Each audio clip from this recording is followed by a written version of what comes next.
In the summer of 1941, the German blitzkrieg swept across the Soviet Union like wildfire.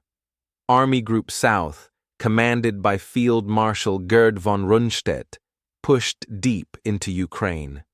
Hitler's goal was clear: capture Kiev, the Soviet capital of the Ukrainian SSR, and destroy the Red Army forces defending it. By August, the Wehrmacht stood at the Dnieper River. The city loomed ahead, fortified and proud. Yet behind the front, arguments raged within the German high command.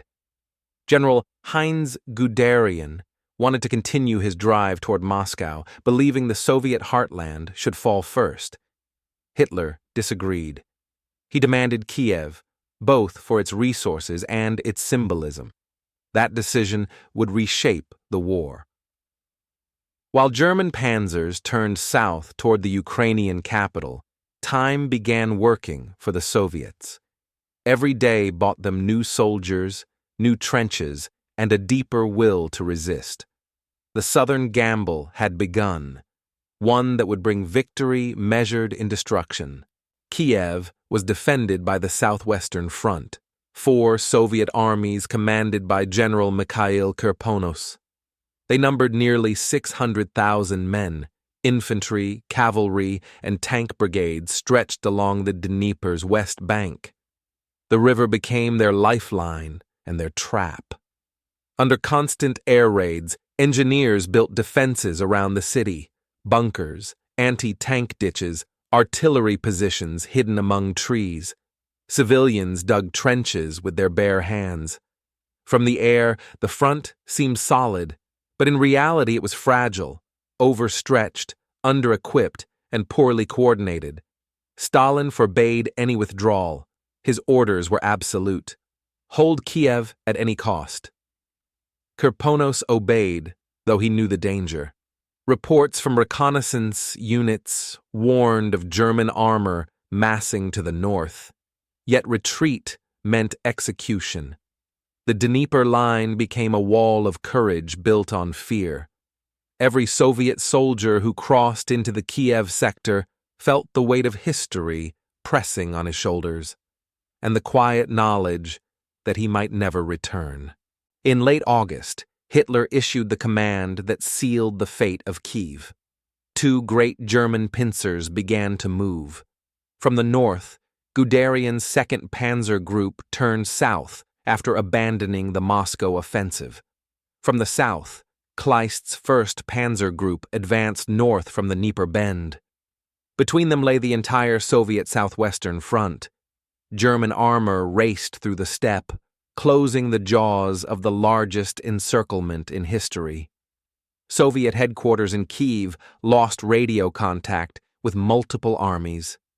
Messages grew frantic. Flanks exposed. Enemy armor behind us.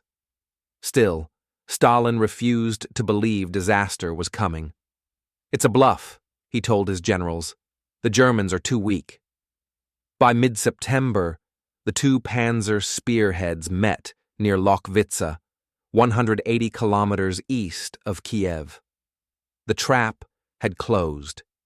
Inside it were 600,000 Soviet soldiers, the heart of the Red Army's southern front. Once the encirclement was complete, the slaughter began. German artillery and dive bombers pounded the pocket from all directions. Roads clogged with refugees, burning vehicles, and shattered columns of retreating troops. Soviet soldiers tried to break out in small groups, but German machine guns waited on every ridge. Entire divisions were wiped out in hours. The 5th and 37th Armies disintegrated under pressure. Their commanders were killed in action. Inside Kiev, chaos reigned. The city was cut off from food and ammunition. Kirponos ordered a breakout to the east, but it was too late. German tanks already controlled the escape routes. His staff destroyed their documents and burned maps before attempting to flee. None would make it far. By September 19th, German troops entered Kiev. The capital of Soviet Ukraine was lost, and the Soviet army inside the pocket was dying by the tens of thousands each day. In the forests east of Kiev, the last remnants of Kirponos's forces tried to escape through swamps and burning fields. Surrounded, starving, and out of ammunition, they fought desperate rearguard battles with bayonets and grenades. On September 20th, General Kirponos was killed while attempting to break out. His body was found beside his staff officers, a symbol of the tragedy that had consumed the Red Army. Within days, resistance ended. The Germans captured over 600,000 prisoners, including 43 generals and nearly all senior command of the Southwestern Front. Thousands of others perished from hunger or air attacks during the retreat. The Battle of Kiev was Germany's greatest victory, and its most fatal illusion. The Wehrmacht had won a triumph of numbers but lost the race against time. While it bled its strength in Ukraine, the gates of Moscow were closing for good. When German troops entered Kiev, they expected celebration, but found a city in ruins. Soviet engineers had left behind a deadly farewell. As the occupiers marched through Khreshchatyk, the main boulevard, hidden explosives detonated beneath their boots. For days, fire consumed the heart of the city. Ammunition depots exploded, entire blocks collapsed in flames. Civilians fled into the suburbs as smoke covered the Dnieper. Thousands of German soldiers and civilians were killed in the inferno. Hitler called it Soviet barbarism, but to those who survived, it was clear Kiev had chosen death over surrender. Even in defeat, the city defied occupation. When the fires finally burned out, only scorched ruins remained. German soldiers renamed Khreshchatyk the Street of Death. The destruction marked not victory, but omen. Kiev had fallen, yet its ashes whispered of vengeance still to come. News of the Kiev encirclement reached Berlin like thunder. Hitler proclaimed it the greatest victory in history. 665,000 prisoners, thousands of guns, entire Soviet armies annihilated. German newspapers declared the Soviet Union finished. In the Reich Chancellery, generals gathered around maps, their faces lit by the glow of success. Yet beneath the triumph, unease grew. The delay to capture Kiev had cost the Wehrmacht precious weeks. The summer was ending, and the road to Moscow was now choked with mud and exhaustion. Heinz Guderian, furious and frustrated, warned that the diversion to Ukraine had crippled Operation Barbarossa's main thrust. "We have destroyed an army," he said, "but lost the campaign." Hitler ignored him. Surrounded by praise and illusion, he believed the Soviet Union was finished. That victory was now inevitable. In that belief, the seeds of disaster were already taking root. For weeks after the battle, the roads of Ukraine were lined with prisoners. Endless columns of Soviet soldiers marched west under guard, barefoot, starving, their faces hollow with disbelief. German officers watched from trucks as these remnants of the Red Army shuffled past. Propaganda photographers captured the scenes, tens of thousands of captives stretching beyond the horizon. To the world, it looked like proof of German supremacy. But among the prisoners marched the future of resistance. Many would later escape, join partisan groups, or rejoin the Red Army after liberation. Their suffering became part of a national memory, a wound that burned into the soul of the Soviet people. The Germans saw victory in those columns. The Soviets saw a promise that this humiliation would one day be repaid 1,000-fold in Berlin. In Moscow, news of the Kiev catastrophe arrived like a thunderclap. Stalin was enraged. He blamed his generals for cowardice, incompetence, and betrayal. Many of them were arrested, interrogated, or executed in the following weeks. But beneath the anger was fear. The loss of 600,000 men meant that the road to Moscow lay open. Panic spread through the Soviet capital. Government offices burned archives, factories prepared for evacuation. The entire nation braced for annihilation. Yet, even in disaster, a transformation began. The Soviet leadership realized that survival required change, better coordination, deeper defense, and the ruthless mobilization of every resource. Kiev had fallen, but it had also awakened the Soviet war machine. Out of ruin, the USSR began to learn the art of total war. For Germany, Kiev was a triumph measured in bodies, a victory so vast it blinded its own architects. The Wehrmacht had destroyed an entire Soviet front, but its panzers were worn, its men exhausted, its fuel nearly gone. Winter was coming. The delay in Ukraine had cost Hitler the momentum he needed for Moscow. By the time German tanks turned north again, the first snow had fallen. Engines froze, supplies vanished, and the myth of blitzkrieg began to crack. Kiev became a paradox, the greatest success of Operation Barbarossa and its fatal turning point. The trap that killed 600,000 Soviet soldiers had also ensnared Germany itself. From the ashes of Kiev rose a single truth: no victory built on arrogance can last. When the guns finally fell silent around Kiev, the land itself seemed dead. Fields once filled with wheat were now seas of craters and twisted metal. Horses lay frozen beside burned trucks. The smell of oil and ash hung in the autumn air. German soldiers wandered through the ruins, searching for food or shelter. Among them, a few thousand Soviet prisoners still clung to life, sick, wounded, half buried in mud.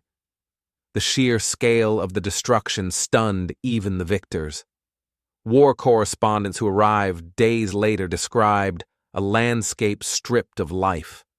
The once proud capital of Ukraine was a shadow, a graveyard without tombstones. For the Red Army, the silence was unbearable. Families waited weeks, months for news that would never come. Kiev had become a symbol not just of defeat, but of sacrifice, the first step in a long and terrible journey toward redemption. Under German occupation, Kiev became a city of ghosts. The Gestapo moved into the surviving government buildings. Posters appeared promising order and peace. But behind the facades, terror ruled. In late September, German authorities rounded up tens of thousands of Jews, leading them to a ravine on the outskirts of the city, Babi Yar. There, over the course of 2 days, more than 33,000 men, women, and children were executed. The gunfire echoed through the forests for hours. For the people of Kiev, the occupation was a second destruction, slower, colder, more deliberate. Underground networks began to form.